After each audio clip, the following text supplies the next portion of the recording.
We're gonna add some bubbles, and like here you can add a bit of the syrup, right? So then you can have the sweetness. But of course don't add too much because it's really difficult if you add too much. And like now I actually cut the ginger like this, so that this way you like cut the ginger and then you smash it a little bit with like a hammer or like even your fists, right? And so that way the flavor can still get into the syrup and into your bubbles, but without having too much like the grainy thing that if you just grate it. So we add our bubbles.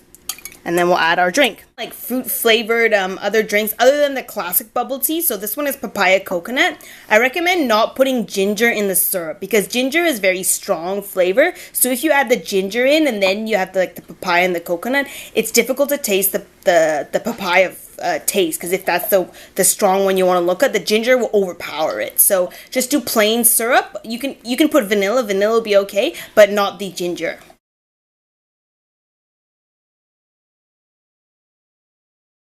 If you're at home, you can use fresh pineapple. So we're going to make a pineapple bubble tea smoothie today. So we're going to use pineapple. I've got a little bit of ice and a little water. And we're going to like make it creamy with some coconut milk. So I just keep it in a jar. Normally in bubble tea shops, they use the fake flavor powder, which is, of course, if you're making it at home, you can make it more healthier. And you use real papaya. Like, why not? And now at this point, you just want to taste it and adjust it. You don't need to, if it's not sweet enough, don't worry, because we'll use the syrup from the bubbles to adjust the sweetness. So just taste it for the creaminess. Added it, you taste it to adjust the sweetness, and then you're all ready. A papaya bubble tea, a real papaya. So if you would get this in like a store, if you get real papaya, this thing will cost you like, normally it's $5. Since it's real papaya, it will be like double the price of like $10. So you save money. Also, a quick tip. Whenever you're using a blender, when you're just finished, immediately, like right away, within like 2 seconds, 2 seconds, rinse it out with like water. That way, it'll be much easier to clean, right? Because like you just use like hot water, you rinse it out, and then you don't have to like spend your time scrubbing or soaking in.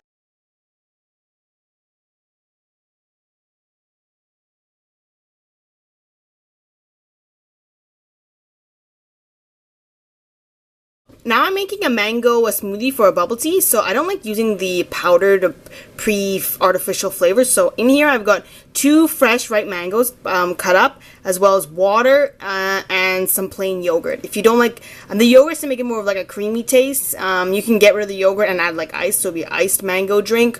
You can also change the yogurt for like a flavored yogurt, like a strawberry yogurt, then have another taste.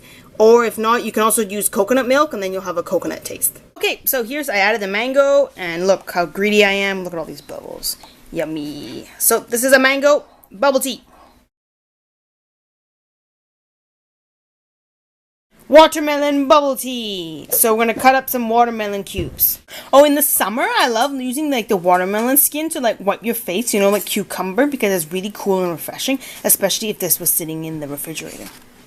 Okay, so we have the cubes in here. I don't want to add water yet because I don't want to dilute it. So I just blended up the watermelon. I didn't add any extra water because I would dilute it much. And also because we're adding the ice cubes, that's going to dilute as well. The ice is just to make it more like slushy-like.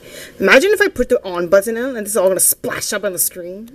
Well, first you add the bubbles, and then you add your drink, and then you taste for the sweetness, and you just add more syrup, and there you go. Watermelon bubble tea. So this is a taro root, see? See, it's like whitish with like little purple like strings to it. It's part of the root family, so it's kind of like potato's big brother. Yeah, so it just goes in dirt. And it's very starchy, and it's actually quite creamy as well to taste. So you want to like cut off like the peel first. You can buy taro in like an Asian supermarket. Okay, first we have to pre-boil it. So right now the bubbles are cooking. So it doesn't really matter how you chop it. It's just in big chunks.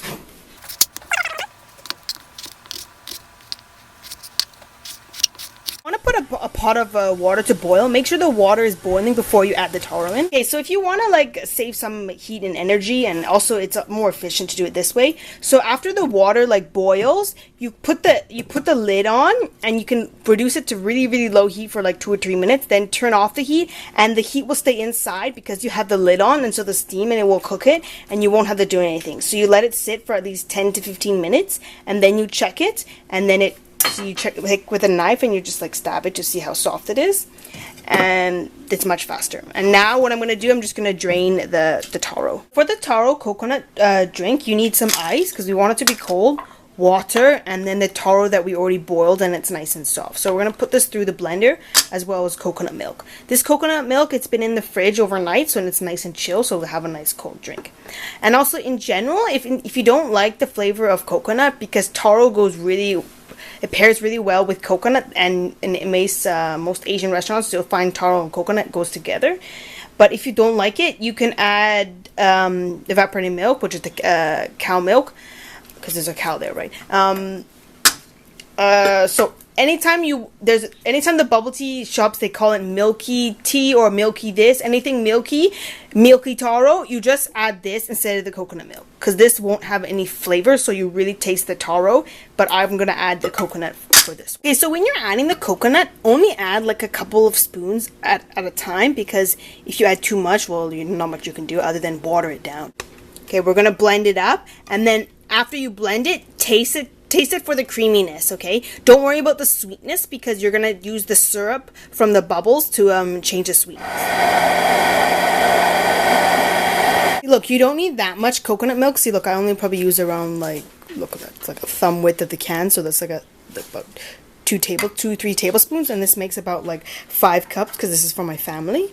So yeah, this is the consistency. It's kind of like a runny milkshake. However thick you want it, it's up to you. If you want less thick, well, obviously add less water.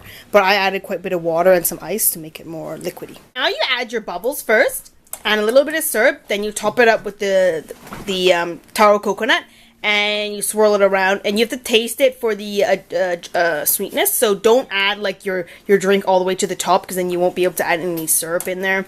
So you stir it around until taste, and enjoy!